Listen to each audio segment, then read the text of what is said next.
Oye, ¿en qué calidad está?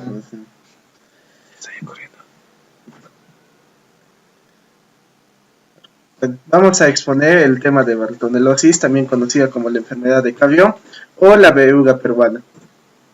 Entonces, hablando de las características principales, la etiología que tenemos es causada por la bartonelosis o la enfermedad de Cavió, que es una enfermedad asociada a la historia de la medicina peruana, que tiene un gran impacto socioeconómico y que va a presentar una distribución geopoblacional que se ve incrementándose por determinadas épocas del año. Su agente causal va a ser la Bartonella bacilliformis, que es una proteobacteria de anaerobia Gram negativa, flagelada y polimórfica.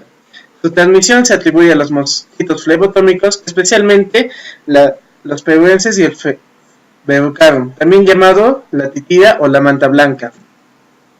La fisiopatología va a depender de tres factores: los antígenos de la Bartonella bacilliformis, su hematofilia, la respuesta inmune del paciente. Esta se va a poder manifestar de tres formas: una forma aguda o anemizante, una forma clónica vericosa y una bacteriemia asintomática.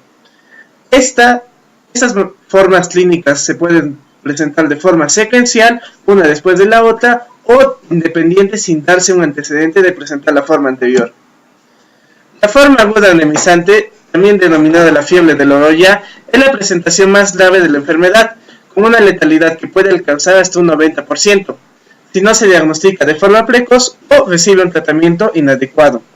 El tiempo de incubación que va presente es de 7 a 210 días, en el cual va a presentar las manifestaciones iniciales de hiporexia, malestar, decaimiento, dolor osteomuscular y artalgias. Luego va a pasar a la instalación de una fiebre de moderada a intermitente o puede darse mediante la complicación, como puede ser como la fiebre alta. Las demás manifestaciones que podemos encontrar son la cefalea, náuseas, vómitos, dolor, distensión abdominal, palidez progresiva, vértigo, disnea, ictericia. Puede llegar al caso de que lleve a postración del paciente y alteración del sensorio. Esta puede evolucionar a su siguiente fase, puede evolucionar una forma grave complicada, en el cual se va a caracterizar por una anemia severa, trastornos neurológicos, convulsiones, agitación psicomotriz, deterioro del sensorio hasta llegar al estado de coma, el edema agudo de pulmón, la pericarditis, una anasarca y la insuficiencia renal. Luego tenemos la forma clónica verrucosa. Esta forma se le denominó como la verruga peruana, en el cual se presenta de 1 a 3 meses posteriores a la forma aguda que le precede, pero existen casos en los cuales se reporta en el cual no ha habido una forma aguda antecesora o la sintomatología ha sido demasiado pobre para ser reconocida. Esta forma verrucosa se puede presentar de tres formas: una forma miliar, una nodular y una forma mular. En la forma miliar vamos a observar nódulos de 3 milímetros que son globosos de color rojo vivo y a veces pruriginosos. La forma nodular, que van a ser nódulos profundos en los cuales vamos a ver cambios alrededor de la piel subyacente. Y la forma mular, que van a ser mayores de 5 milímetros, en el cual van a tener bordes eritematosos y van a ser lesiones erosionadas. Estas lesiones se pueden ver acompañadas por un sangrado a nivel de las verrugas, dolores articulares, una infección dérmica sobreagregada, fiebre leve, mialgia, prurito, una palidez y linfadenopatía alrededor de las lesiones, pero a la par puede darse de forma oligosintomática y pasar desapercibido. Esto se reporta de que si no recibe tratamiento, las lesiones pueden remitir de 3 a 6 meses pasados, pero si esto sucede, ahí existe un alto riesgo en el cual la persona se puede volver un reservorio asintomático. La bacteriemia asintomática, como su mismo nombre lo indica, es la ausencia de signos y síntomas. Esta se ha logrado detectar mediante exámenes laboratoriales en actividades de vigilancia, seguimiento y la investigación de la prevalencia de la enfermedad. Se puede dar en pacientes que no hayan tenido antecedentes de la enfermedad, ya sea tanto una forma aguda o una forma crónica, y se le va a considerar reservorio en las áreas que son endémicas de la enfermedad. Luego tenemos las definiciones operacionales. Tenemos los cuadros febriles, en los cuales se denominan las alzas térmicas o a 1 a 2 episodios mayores de 14 días, en la cual se define como la temperatura real mayor de 37.2 grados centígrados, la axilar mayor de 37.5 o la rectal mayor de 38. Luego Luego, la anemia aguda se refiere a la anemia que se instala de forma rápida y en la última semana de la enfermedad. Esta, hay que recordar primeramente de que hay un factor de corrección dependiendo de la altura, en los cuales debemos considerar para poder realizar el diagnóstico correcto de la anemia. Y los grados de la anemia se van a clasificar por una anemia leve, moderada o severa, ya sea teniendo la anemia leve con una hemoglobina de 9 o un hematocrito de 28, una anemia moderada con una hemoglobina de 7.1 a 9 o una anemia severa con una hemoglobina menor o igual de 7 miligramos por decilitro. También hay que considerar para este diagnóstico de la anemia aguda los valores de los rangos normales dependiendo de la edad del paciente. Como tengas el nacimiento de 13.5 a 18.5 son los valores normales. Luego vemos una ligera disminución en los niños de 2 a 6 meses y progresivamente se eleva con la edad. Los criterios diagnósticos para realizar el diagnóstico de la bartonelosis tenemos los criterios epidemiológicos, clínicos y laboratoriales. Dentro del criterio epidemiológico se debe tener que el paciente resida o proceda de una zona endémica o nuevas áreas de transmisión de la bartonelosis, o sea, un familiar o persona que reside en el mismo lugar que un enfermo de bartonelosis y esté presente en cualquiera de sus 3 formas clínicas. El criterio clínico tenemos de que haya la sensación de alza térmica o uno o más episodios febriles dentro de los últimos 14 días, sin la evidencia de un foco infeccioso causal al examen clínico, un antecedente o acompañado de malestar general, decaimiento o artralgias, también de hiporexia, y en la evolución vamos a encontrar anemia y ictericia. En el criterio laboratorial para el tema del caso clínico no existe un criterio, pero para la confirmación del caso existe mediante la confirmación bacteriológica mediante un examen de Frotlis, un hemocultivo, la serología o la reacción en cadena de la polimerasa. La conducta terapéutica, la conducta es tanto en el caso clínico como en el caso confirmado, es realizar la toma de la muestra de sangre para el Frotlis para realizar la confirmación del caso y se debe cumplir el criterio epidemiológico y clínico. Se debe iniciar inmediatamente el tratamiento contra la bartonelosis. Los criterios diagnósticos para la bartonelosis aguda clínica es un caso clínico probable o caso confirmado de bartonelosis aguda que se presente desde la primera consulta o en su evolución algún signo, síntoma o manifestación asociado a una disfunción orgánica, a trastornos de la perfusión y que requiere intervención terapéutica para la restablección del equilibrio homeostático. Para los criterios diagnósticos de la bartonelosis crónica verrucosa tenemos el criterio epidemiológico, clínico y laboratorial. En el criterio epidemiológico es que el paciente provenga o haya residido en una zona endémica o nuevas áreas de transmisión de la bartonelosis con o sin el antecedente de la forma aguda de la bartonelosis. En el criterio clínico tenemos que existe la presencia de lesiones papuloverrucosas en la piel que sean rojizas, fácilmente sangrantes y o nódulos subdérmicos poco consistentes y móviles, no dolorosos, únicos o con múltiples tamaños, que pueden ser multiformes hasta mayores de 40 milímetros de diámetro. En el caso laboratorial debe haber una confirmación bacteriológica de la bartonela mediante un examen de Frotlis, un hemocultivo o una reacción en cadena de la polimerasa o la histopatología. La conducta terapéutica es que si cumple los criterios epidemiológicos y clínicos se debe iniciar tratamiento contra la bartonelosis crónica eruptiva. Para los criterios de la bartonelosis asintomática se refiere a toda persona que no presenta síntomas, que resida o proceda de una zona endémica o nuevas áreas de transmisión, que sea colateral a un caso clínico o un caso confirmado, que haya tenido bartonelosis aguda o verrucosa con anterioridad y en el cual se le encuentren resultados anormales, ya sea un Frotlis cultivo o una PCR en el cual dé positivo para el caso de bartonela. ¿Cuáles son los grupos poblacionales y los factores de riesgo en los cuales nos hace sospechar el desarrollo de las formas graves de la bartonelosis? Aquellos grupos que se encuentran de riesgo son dos: los gestantes y los extremos de la vida. Las gestantes, dándose por entender aquella mujer con feto viable o no viable, en caso de óbito del feto, y los extremos de la vida, los menores de 1 año de vida y los mayores de 50 años. Ahora hablaremos sobre los factores de riesgo para evolucionar a formas graves de la bartonelosis en riesgo. Vamos a tener los siguientes factores de riesgo: una enfermedad crónica previa, que se refiere básicamente a tener enfermedades como anemia crónica, enfermedad cardíaca, hepática, renal, diabetes mellitus, neoplasias, alcoholismo crónico u otros. Infecciones concurrentes, como puede ser la tuberculosis, VIH, estrongiloidiasis u otros. Anemia. Tener en cuenta la hemoglobina y el hematocrito menor a lo esperado según el sexo y la edad. Desnutrición. El IMC es importante en este aspecto. Si es menor a lo esperado según la edad y sexo, en niños el peso y la talla bajos para la edad durante la enfermedad. Parasitemia muy elevada. Esto lo vemos mediante el frotis de sangre periférica con 80% o más de parasitemia, con cocos o bacilos. Falta de oportunidad en el tratamiento.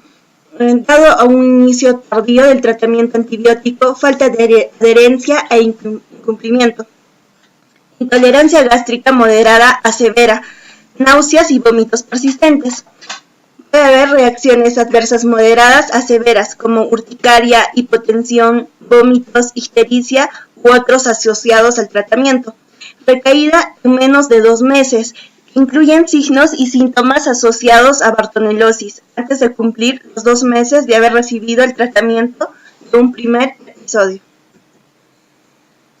Ahora veremos los criterios de alarma. Dentro de estos criterios vamos a tener fiebre alta persistente, taquipnea, pulso débil, hipotensión, estado de conciencia. La fiebre alta se considera temperatura mayor a 39 grados centígrados oral y no vamos a encontrar respuesta al tratamiento antipirético y va a haber una reinstalación de fiebre después de la mejoría. Taquipnea, frecuencia respiratoria mayor de lo esperado según edad o factores agregados. Pulso débil, de escasa amplitud y percepción débil al tacto. Pulso filiforme.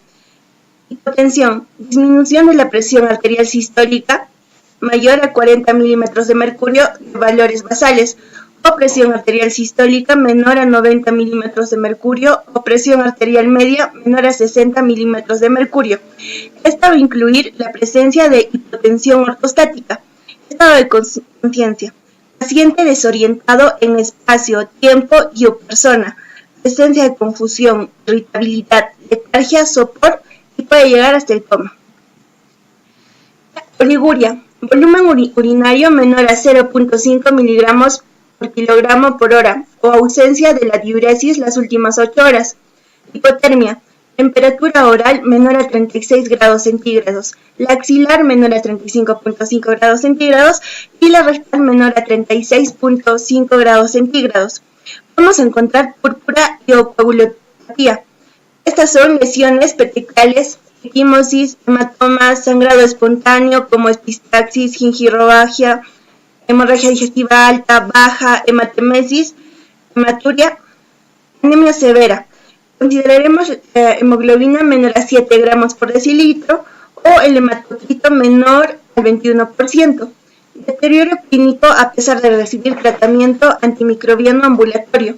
Vamos a observar la aparición de signos y síntomas que no existieron o habían desaparecido inicialmente, tales como la alteración de las funciones vitales, edema, ictericia, postración, trastorno de la conciencia y convulsiones. Los factores de riesgo asociados a la mortalidad en la bartonelosis aguda son los siguientes.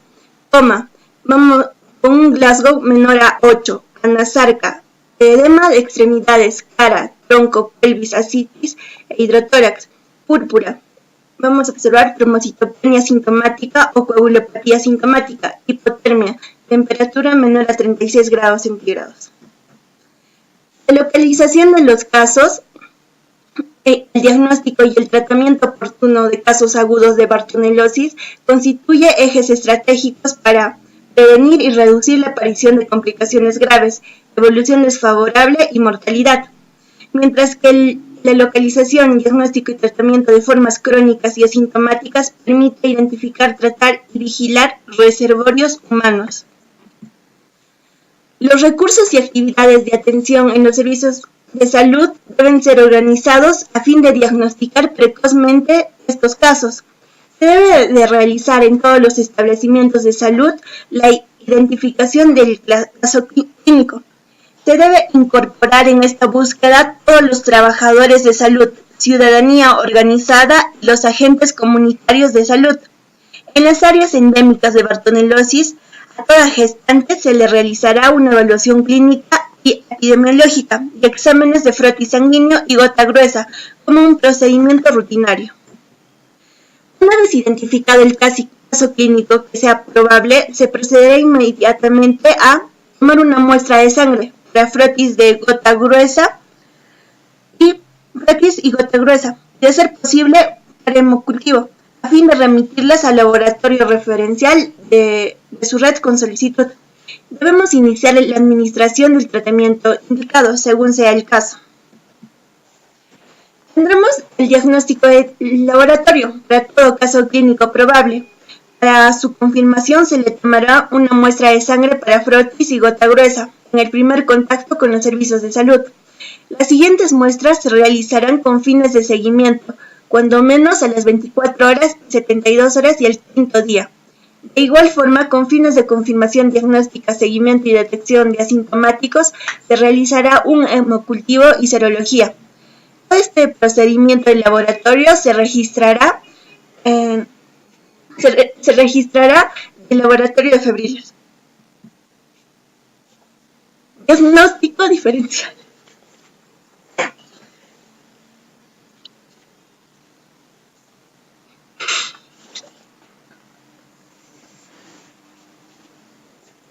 Diagnóstico diferencial. Todo paciente febril deberá ser evaluado exhaustivamente a fin de diferenciar en qué otras enfermedades cursan con un cuadro clínico similar. En los casos de forma aguda se debe diferenciar otras infecciones prevalentes de acuerdo al lugar en el que se haya provocado el contagio, como por ejemplo la malaria por un Plasmodium vivax o un Plasmodium falciparum, dengue hemorrágico, fiebre amarilla, tifus, leptospirosis, hepatitis viral. De igual forma se debe considerar el diagnóstico diferencial de infecciones comunes como la salmonelosis, la brucelosis, la fiebre tifoidea, la meningitis, entre otras. Cabe resaltar que las enfermedades no infecciosas con las que hay que diferenciar se encuentran la anemia plástica, leucemia, la púrpura trombocitopénica idiopática, entre otros. Bien, pasando a la atención curativa de la bartonelosis, la atención curativa comprende la administración oportuna y completa del tratamiento específico para las diversas formas de bartonelosis. El objetivo de la atención curativa es básicamente eliminar la bacteria, evitar complicaciones y de esta manera prevenir la mortalidad de aquellos que tienen la enfermedad. Ahora, para ejecutar una adecuada atención curativa de la bartonelosis es necesaria los siguientes procesos. Entre ellos encontramos lo que es la consulta médica. Esta actividad es responsable del personal médico y busca efectuar el diagnóstico de los casos y evaluar la gravedad del cuadro clínico. La atención en enfermería. Al inicio del tratamiento se realizará una atención del personal de enfermería para planificar con el paciente el cumplimiento del esquema terapéutico a cabalidad. También el control de los colaterales, la administración del tratamiento que lo vamos a explicar posteriormente y la visita de captación de colaterales para de esta manera garantizar la adherencia al tratamiento. En lo que respecta al manejo terapéutico de la bartonelosis aguda, vamos a tener primero medidas generales y preventivas. En estas vamos a encontrar que se aplican las siguientes medidas para que permitan coadyuvar la mejoría del cuadro clínico. Vamos a ver que las medidas van a ser las siguientes, entre ellas la dieta, la vía, el reposo, el aislamiento, el cuidado familiar, la evaluación médica y el control de las funciones vitales. Ahora, estas medidas van a variar de acuerdo a si el paciente está hospitalizado o no está hospitalizado. Por ejemplo, la dieta en un paciente no hospitalizado va a constar de una dieta blanda con restricción de grasas saturadas y de un hospitalizado de una dieta blanda con restricción de grasas saturadas. La vía en un hospitalizado es por vía oral y en un hospitalizado es vía oral según a la tolerancia intravenosa y si hay necesidad de hidratación o administración de medicamentos. El reposo es relativo en el paciente no hospitalizado y absoluto en el paciente hospitalizado.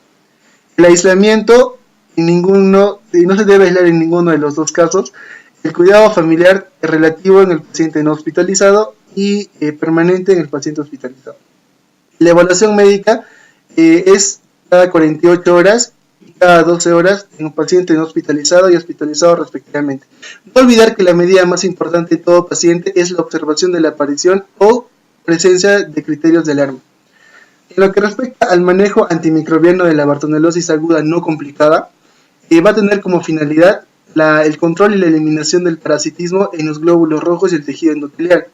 Ahora, este manejo antimicrobiano va a variar de acuerdo al grupo poblacional y se van a utilizar los siguientes esquemas. Por ejemplo, en el grupo de niños y adolescentes menores de 14 años, la droga de primera línea es la amoxicilina con ácido clavulánico. La dosis es 40 miligramos por kilogramo por día, dividida en 12 horas por 14 días vía oral. Y los tratamientos de segunda línea, que alternativamente podemos agregar de acuerdo a la mejoría o al empeoramiento del paciente, es ciprofloxacino, cloranfenicol y cotrimoxazol. En el grupo poblacional que consiste en los adolescentes mayores de 14 años y adultos, y la droga de primera línea es el ciprofloxacino en una dosis de 500 miligramos cada 12 horas por 14 días vía oral. Y los tratamientos de segunda línea es la amoxicilina con ácido clavulánico, el cotrimoxazol y el cloranfenicol. En el grupo poblacional en el que se encuentran las gestantes, el medicamento de primera línea es la amoxicilina con ácido clavulánico en una dosis de 1 gramo cada 12 horas por 14 días vía oral, basándonos básicamente en la amoxicilina. El tratamiento de segunda línea es el cloranfenicol, el cotrimoxazol y la amoxicilina sola. Cabe resaltar que el tratamiento antimicrobiano precoz y apropiado es la conducta más importante para evitar la evolución a formas graves complicadas, que lo vamos a explicar posteriormente.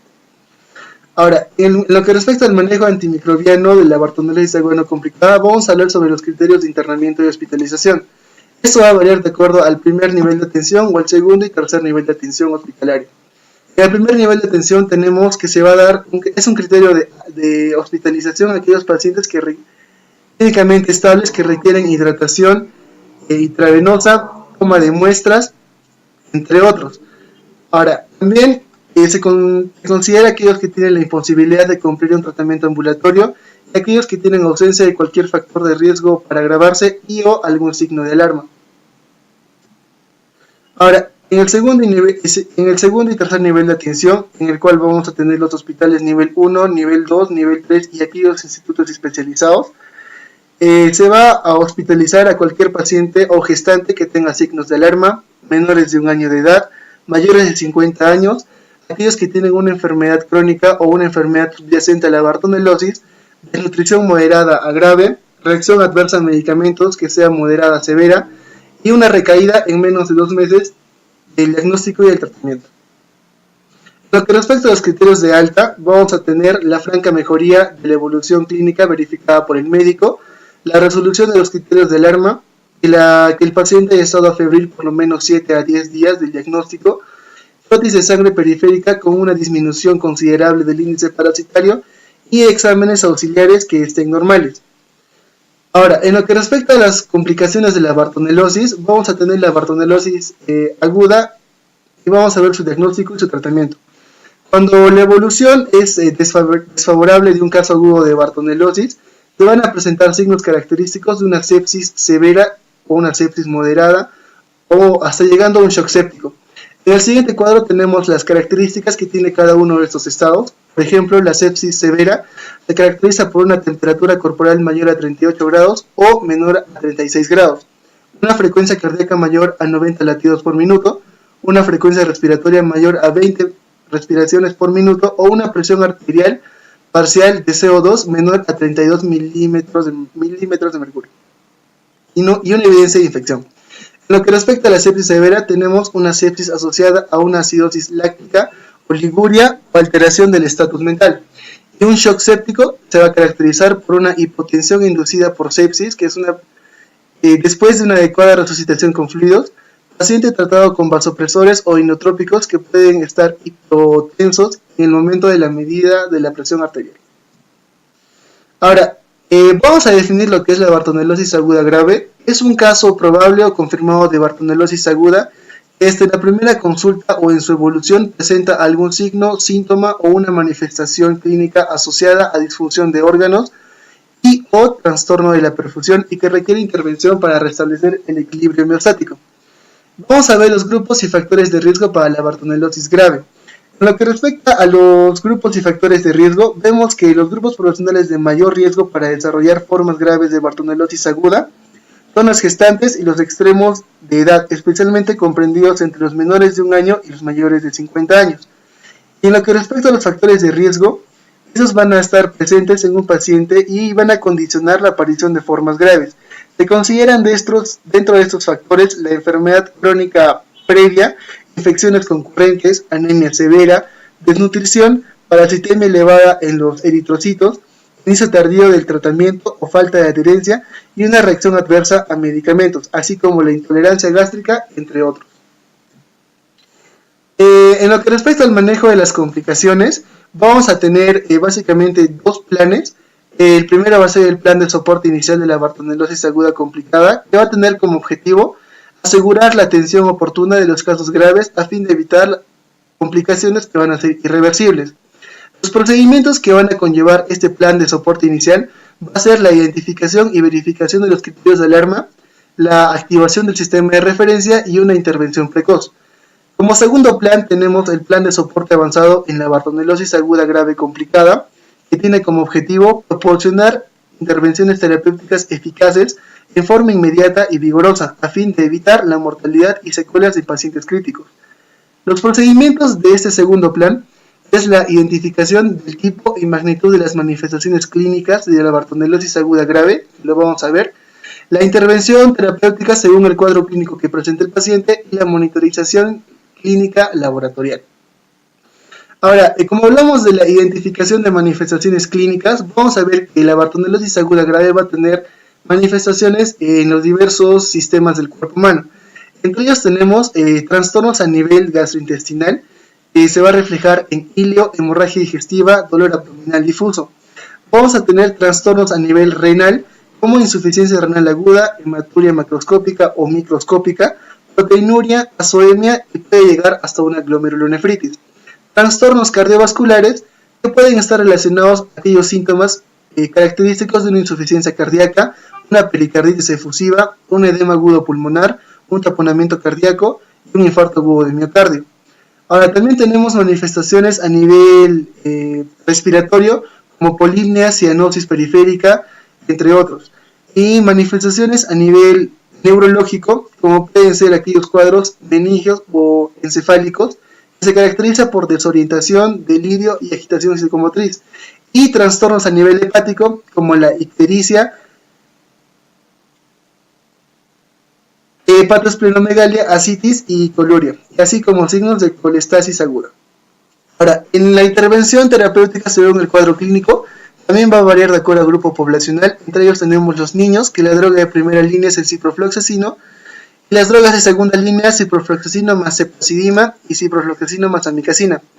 En el grupo poblacional que corresponde a los adolescentes y adultos, tenemos como droga de primera línea el ciprofloxacino más ceftriaxona, y como drogas de segunda línea, ciprofloxacino más ceftazidima y ciprofloxacino más amicacina. Y en el grupo poblacional de las gestantes tenemos que la droga de primera línea va a ser la ceftriaxona más cloranfenicol y de segunda línea ceftriaxona más amicacina y ceftazidima más amicacina.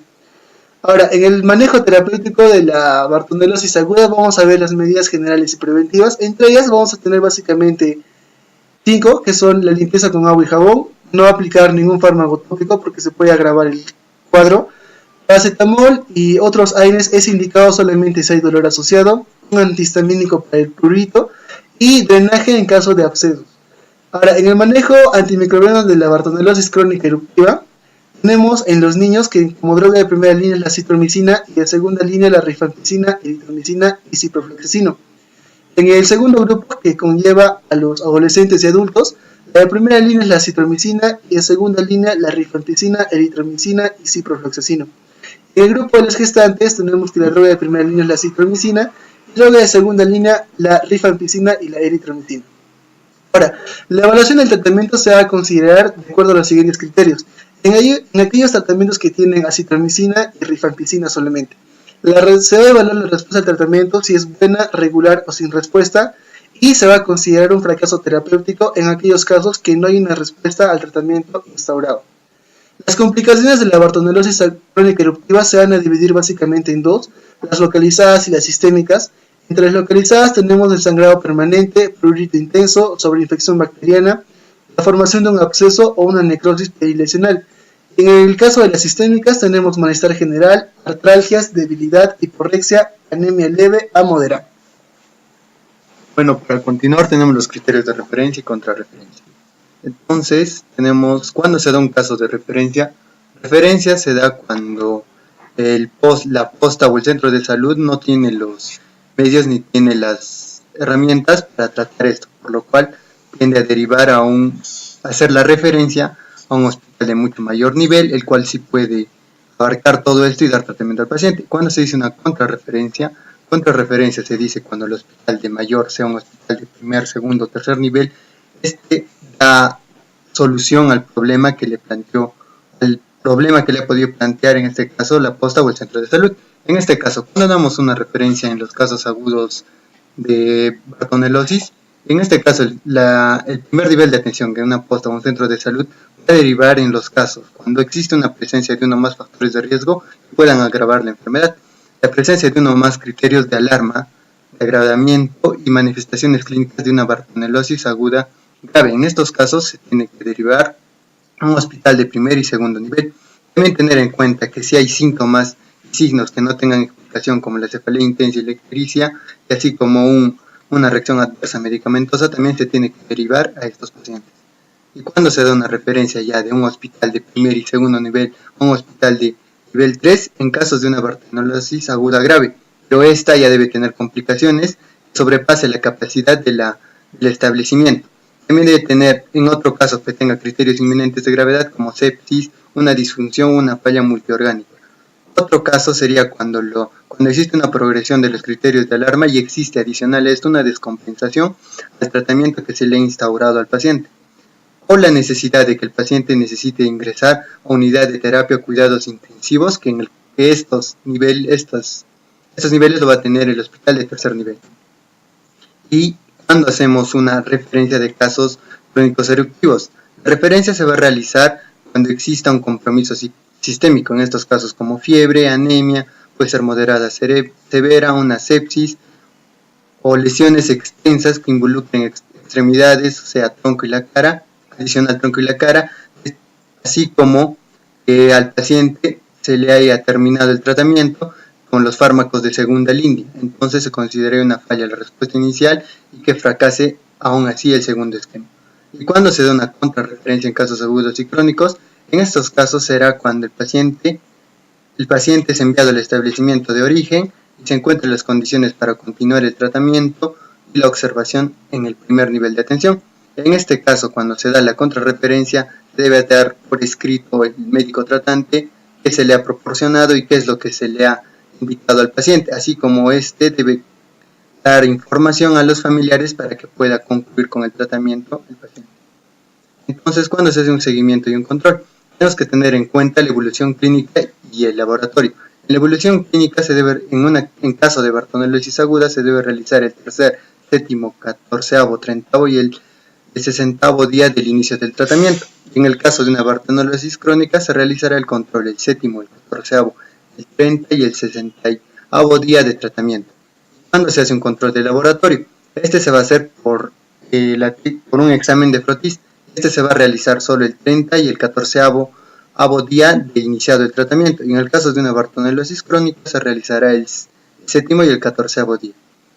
Ahora, para tener un examen de mayor sensibilidad y especificidad, se usará un hemocultivo. Solo en los casos que haya un frotis positivo, se tiene que realizar los hemocultivos el 30º y el 60º día con fines ya de investigación clínica epidemiológica.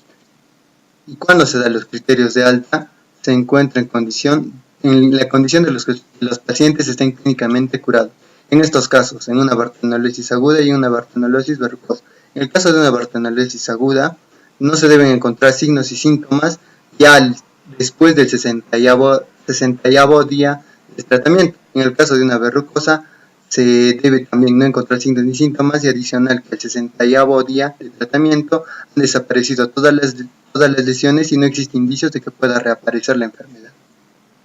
Entonces, que para tener en cuenta qué es lo que abarca el primer, tanto segundo y tercer nivel de atención.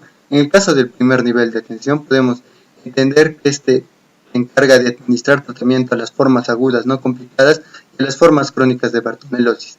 Y un establecimiento de segundo nivel de atención tiene la capacidad de administrar tratamiento a los casos de bartonelosis aguda grave.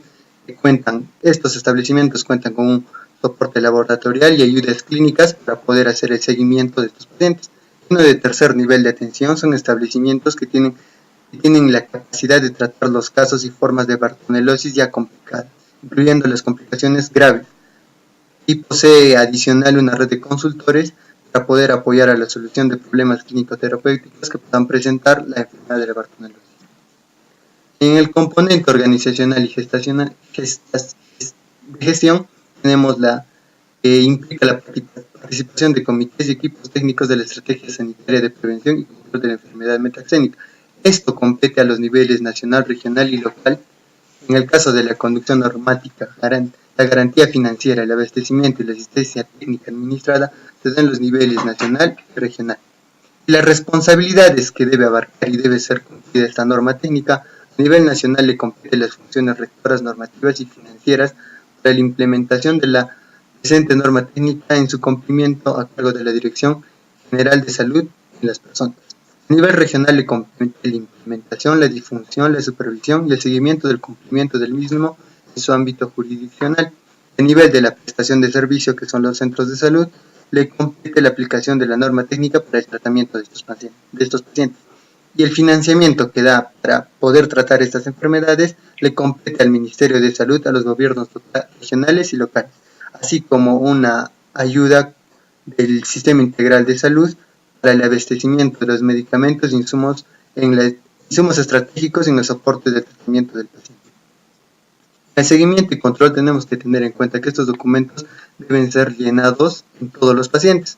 Tener en cuenta que este primer documento, que es el control del tratamiento de la bartonelosis, se tiene que determinar la región, la provincia, el distrito, la localidad, así como la fecha de iniciado la enfermedad, la fecha de diagnóstico, el diagnóstico, sea agudo, eruptivo, de una forma grave, asintomática, como ya explicamos anteriormente, así como el medicamento, la dosis que se le está dando y los días que debe cumplir este paciente. En el caso de que el paciente termine el tratamiento, se debe tener en cuenta la condición de egreso, o sea, el paciente ha sido tratado exitosamente, ha fracasado, ha sido un abandono, o el paciente ha fallecido o ha sido referido a otro centro de salud en el cual pueda continuar el tratamiento. En este caso, en el registro de control de la adherencia al tratamiento y el control de colaterales, el personal de salud tiene que determinar, tiene que juntar a todos los pacientes y tiene que determinar los exámenes clínicos y laboratoriales para el seguimiento de los pacientes. En el caso de registro de febriles y caso de seguimiento de bartonelosis, tenemos que determinar que todos los pacientes deben tener un diagnóstico, deben recibir un tratamiento y deben tener adicional esto, si es que han podido tener una reacción adversa medicamentosa, si han sido egresados, determinar la forma de egreso y la adherencia al tratamiento, si es que lo han cumplido o lo han abandonado.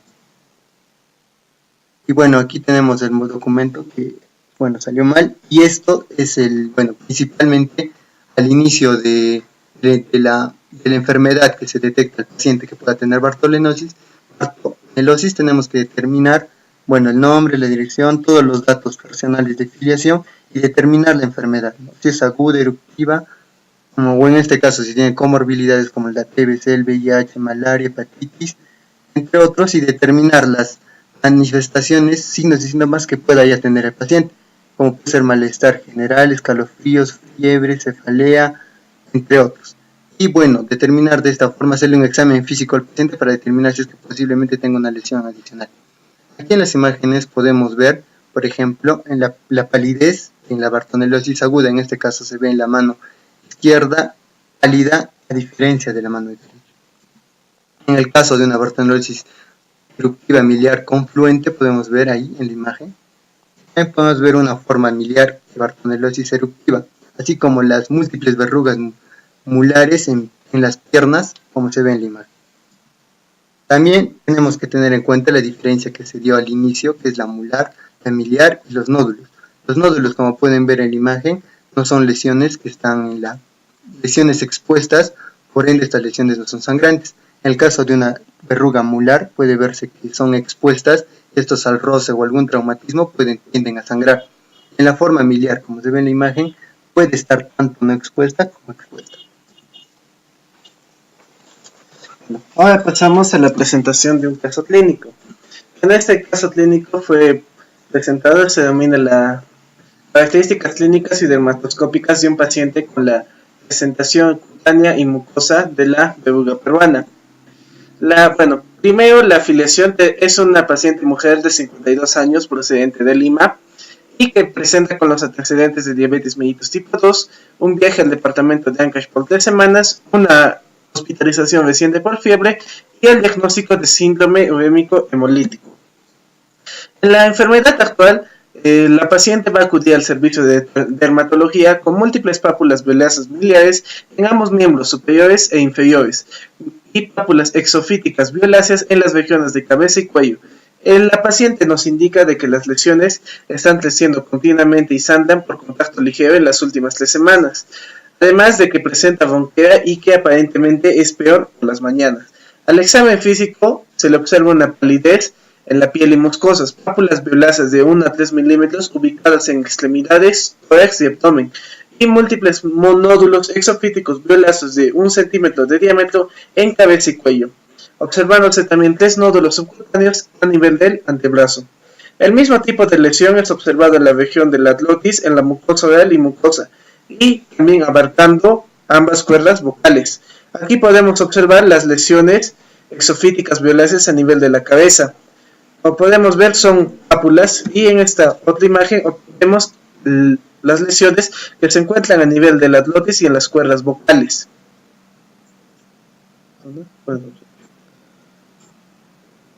Luego, se realizó la observación mediante el dermatoscopio lo que se mostró es que en la mayoría de las lesiones miliares se encuentran zonas descamativas alrededor en forma de halo y zonas eritematosas, también un componente vascular de esas lesiones miliares.